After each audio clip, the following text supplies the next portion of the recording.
Good morning. Today is President's Day, a day when we traditionally stop and remember and are thankful for the men who have led our democracy over the years, people who were heroes of our country.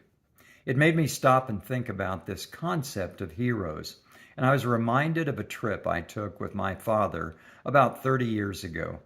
He called me up and asked me to meet him in Wichita, Kansas, because he was going to attend a family reunion. So I flew up. He had a car. We drove up to a little town in northern Kansas by the name of Lincolnville.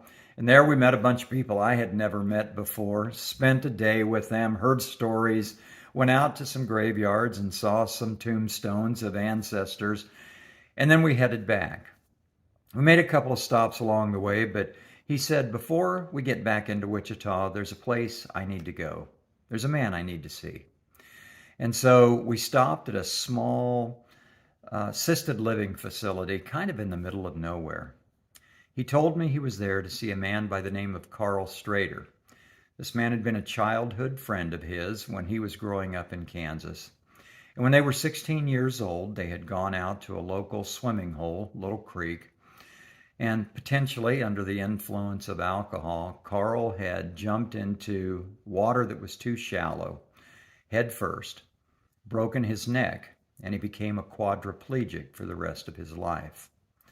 So we walked in to this facility. We stopped at the room, and here was Carl in a wheelchair with a baseball cap on.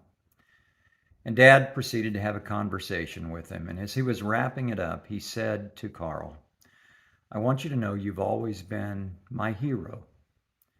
He said, "You had the worst thing possible happen to you when you were 16 years old. You never complained about it.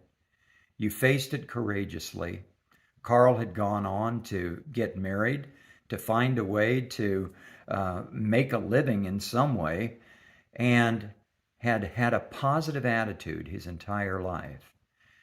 Dad said, I don't think I could have ever done that, facing the circumstances you did. And you have always inspired me. You have always been my hero." I'll never forget that interaction. I learned something about Carl Strader that day, but I learned something more important. I learned something about my father. I learned that we're defined by the people we choose as heroes. The traits that we admire, the traits that inspire us, say much more about our character than about theirs.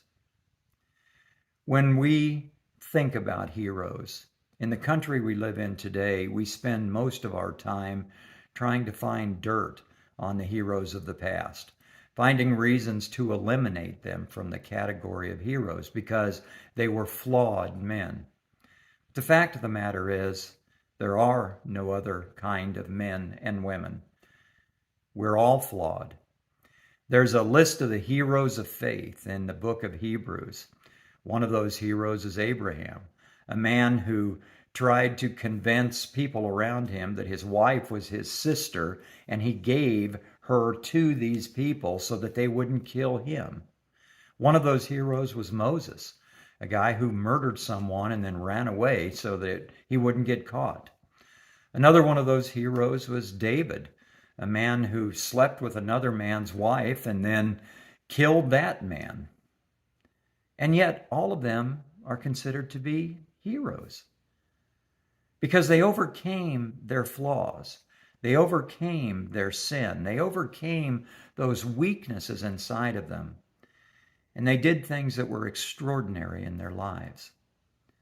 Such is the case for many of the heroes in our country as well. Yes, they did things they were not proud of and we're not proud of.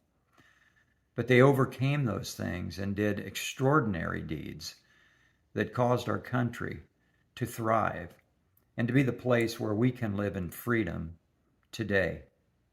I want to encourage you on this President's Day to think about your heroes. Let's not look for a way to eliminate them. Let's look for a way to elevate them. And let's remember those people that we choose as our heroes say much more about us than it does about them. Have a great week.